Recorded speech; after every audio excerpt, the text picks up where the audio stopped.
is happy. Yo, what is going on YouTube? It is your boy GZTV. We are back with another holiday time Christmas film. We're going to be covering movies all month. It is the 18th, so I feel like we have at least like 6 movies left in us to cover. And we are here with the 2000 film, one of the other Christmas movies I've really grown up on, How the Grinch Stole Christmas. Now, How the Grinch Stole Christmas is another one of those holiday movies, again, I've seen countless times growing up. It was always on, always around, and always part of the background noise of Christmas season. It's another one of those movies you kind of see on a holiday marathon. But I'll be honest, it had been a long time since I actually sat down and watched it from start to finish, so I think this video is really going to serve me right. Rewatching it now, settling into the holidays, it really hit differently. For one, I genuinely forgot, I know this is crazy, that Jim Carrey plays the Grinch, which somehow makes so much sense once you remember it. His goofy physical comedy, exaggerated expressions, and total commitment to absurdity fit this character perfectly. He was perfectly casted as the Grinch. Jim Carrey is one of those actors, of course, I've always enjoyed, and you've seen all of my reviews about him on the channel. Liar Liar, Dumb and Dumber, The Cable Guy, The Truman Show, the list goes on and on. Weird, funny, and surprisingly layered when he needs to be. On top of that, Dr. Seuss was a huge part of my childhood, as it was a lot of people my age. The books, the rhyming, you open up the cardboard cover and it gets like torn up. It's such good memories, such nostalgia. With like green eggs and ham, one fish, two fish, all of that. Seeing those simple doodles and ideas transferred into a full-blown movie still feels kind of magical, like we saw it with the Lorax, and we're seeing it here. This film isn't just nostalgia bait, it's a faithful, imaginative expansion of a story that already meant something to a lot of people, including myself. So let's get into it. So getting into the premise, what happens, I'm sure you guys know what happens, but just in case you forgot, the film centers on the Grinch, a bitter, isolated outcast who lives above the cheerful town of Whoville, kind of like a utopian area, and despises Christmas with every fiber of his being. Scarred by childhood ridicule and rejection, one like huge traumatic event, the Grinch grows into a pessimistic, no-fun individual who sees the holiday as shallow, materialistic nonsense. As Whoville ramps up its over-the-top Christmas celebrations, a young girl named Cindy Lou Who begins to question what Christmas really means. Are we really getting together and celebrating the holiday for a good thing? And again, she's very deep about it, and I've really noticed that with a lot of Christmas films. A lot of the children are a lot more deep than you expected or you thought, like when you were watching it as a kid, and I think they do that on purpose. Unlike everyone else, she shows genuine empathy towards the Grinch, understanding his situation, even after learning about his painful past. She believes that Christmas should be about kindness, inclusion, and understanding, not just gifts and appearances and lights on your house. Despite being invited into Whoville's holiday traditions and briefly experiencing acceptance, the Grinch's resentment runs just far too deep. He can't crack. He ultimately decides to steal Christmas entirely, which is a hilarious concept really, disguising himself as Santa and taking every present, decoration, and symbol of the holiday. What follows is a realization that even without material things, the spirit of Christmas still exists, forcing the Grinch to confront his bitterness and finally open his heart to the community of Whoville. It is a very beautiful story. That's about it. That cute ass dog Max. Let's get into it. So getting into the good, obviously we gotta start with the main character, Jim Carrey as the Grinch. This role lives and dies by Jim Carrey. This is his role. I don't think there's any other actor out there that could play the role quite like he did. I know they did like the animated film a few years ago and I watched that and I really enjoyed it, but nothing is going to beat the snarkiness of this. He absolutely owns it. He plays the Grinch as disgusting, loud,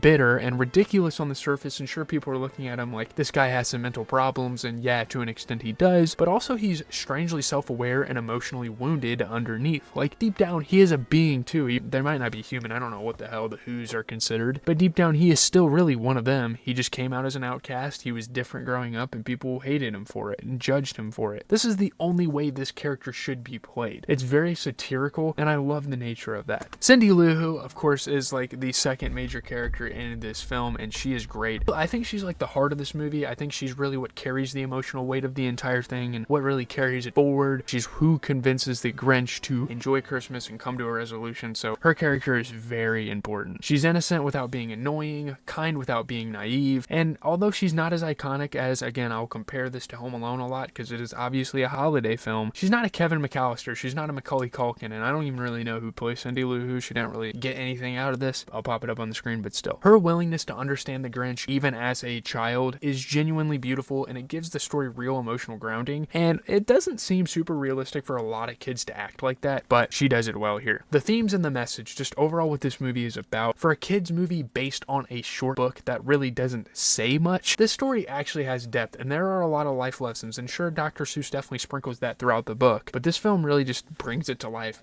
takes it to a whole nother level. It tackles materialism, exclusion, bitterness, and how hurt people push others away. When you get bullied, you're not gonna like anyone because of it. When you are outcast and when the odds are already against you, you're not gonna like anyone. And this film really brings that to the forefront. The idea of embracing those cast aside by society hits harder than you'd expect, and it really shows you, like, you watch this movie and it doesn't directly influence how you live your life, but it's like, man, maybe I should not be such a fucking asshole, because who knows what people are going through. And just getting into the visual identity, kind of the atmosphere, literally a living Dr. Seuss illustration. I think the way they adapted it from the book to the film is absolutely incredible. I think they did that perfectly. The nice little noses, everything, the points everywhere, the jaggedy looking things, the very odd looking atmosphere is fucking awesome. Just like the texture of everything. It's bright, it's exaggerated, it's obviously unrealistic. Like, this isn't a real society, these aren't real characters, but that's kind of part of the charm, that's kind of part of the Christmas magic. It's kind of like an alternate universe of this community of very happy people. It delivers that glorified, euphoric holiday cheer that sometimes you just want around Christmas. You don't always want to be like realistic and down in the dumps and shit, and this movie brings you kind of the utopia. There's also a nostalgia factor, of course, which is going to influence my rating. This movie is soaked in childhood memories, not just the film itself, but kind of just the era it represents. It captures that simple, magical feeling of Christmas before everything became about excess. Again, kind of similar to what I was saying about A Christmas Story. This is when times were simple and people used to wake up in the morning, look under the tree, and Santa came. He didn't come for all people, of course, but he came.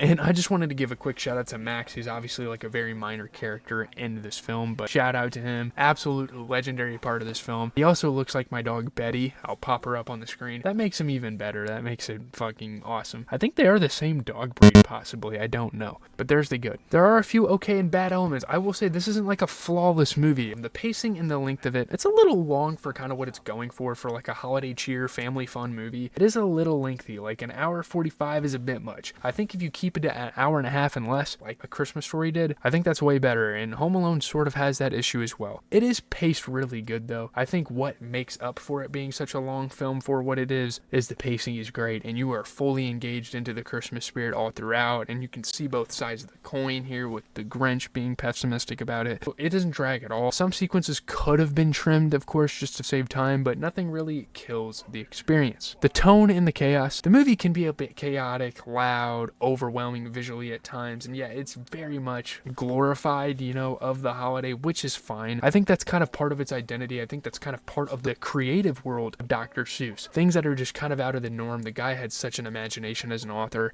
and bringing that on the screen as effective as they did, I think you can easily forgive how chaotic some of the moments are. It may not work for everyone, but obviously it works for me. The humor, I don't see this as really a comedy at all. I see this as just kind of a fun movie. I guess anything that's not a drama, a romance, a horror, an action film, anything that's not those, I guess has to be kind of categorized as comedy, or else what the fuck is it? I get that, but the comedy kind of leans more towards feel good. It's not comedy as in it's funny, it's comedy as in like it makes you happy. This is a very kind of unique angle for Jim Carrey, and some people like it, some people don't. I mean, obviously I prefer as a movie in general, like The Cable Guy and some of those others, because that's just better comedy for what it does, but some jokes land better than others. I mean, it's just the charm of it. I don't think the point of this movie is to be funny. I think it's just kind of the charm. So getting into the bad, there's like two minor things. I don't think this really affects it at all. I'm still going to give this a positive rating. There is an excess. I mean, Jim Carrey can go a bit too far, and I do complain about this all the time when I talk about guys like Jim Carrey, talk about guys like Will Ferrell, and all those other goofy guys. It does go a little far, but honestly, I think that's true, again, of most of the comedic actors that I've named, and it's kind of like the nature, it's kind of what makes them unique as actors, and here, it never fully derails the movie. There's nothing that really ruins this movie for me. I was happy throughout. I was happy with what we got. I've been happy ever since I was born, because this movie came out 3 years before I was born. How crazy is that? This movie is 25 years old. Isn't that insane? There are some questionable character choices, the Whoville dynamics, it makes zero sense, but at this point, it's kind of part of the absurdity of it all. They add some plot points just for the purpose of being plot points, which I am totally fine with. Obviously, the mayor's kind of a douchebag, but he's trying to be, like, they're trying to kind kind of paint him as that. And obviously the pretty woman, like the prettiest woman in the whole community, is attracted to the Grinch somehow. Oh, it's not about what's on the surface. I'm not here for the cliche bullshit. Like, I will say that's kind of fucking weird, but at the same time, who am I to fucking judge? I'm fucking chopped. So it's minor bad. You could debate these in the okay. I just wanted to kind of include some stuff. So getting into the review, I don't really know why I'm giving this a review and why I'm sitting here nitpicking it for a whole 10 minutes, because How the Grinch Stole Christmas isn't a movie you really need to overanalyze. It's loud, colorful, exaggerated, and deeply sincere beneath the surface. It may not be endlessly rewatchable like A Christmas Story or like Home Alone. It's not really the most rewatchable, honestly, Christmas movie of the world, but it earns its place as a holiday staple, as kind of a annual watch for me. Jim Carrey delivers an iconic performance. Cindy Lou brings genuine heart. Again, I don't remember the actress's name. And the message with inclusion, empathy, rejecting hollow materialism, it still lands years later, and it's still very prevalent to this day, because a lot of people obviously focus on Christmas for the gifts and for the material things, when it's really not about that. This isn't a movie trying to be critically perfect. It's trying to make you feel something about the holidays, and of course it succeeds. It is a chaotic, heartfelt, visually unforgettable Christmas movie that earns its legacy as a place held in the hearts of Americans forever. Even if it occasionally goes overboard, I'm gonna go ahead and give this an 8 out of 10. I think this film is absolutely phenomenal. Now, coming up, I think Lampoon's National Christmas has to be on the next up list. I think that is next for me to watch. I think after that I will watch the Santa Claus, and then I'm gonna get into a little bit more obscure, like the Scrooge, Reindeer Games, The Family Man, other kind of obscure Christmas movies like that people don't talk about as often, if I have time. Whatever I have time for by the end of December is what we're going to get into. So with that being said, leave a like, comment, subscribe. As always, it has been your boy GZTV, spreading the holiday cheer throughout the month. It is officially the 19th of December, actually. Wow, we flipped days as I was recording. I don't know how my work schedule is. It's kind of going to be whatever as we go. We'll see how much content I can get. One thing is for sure, album of the year list video entries every single day.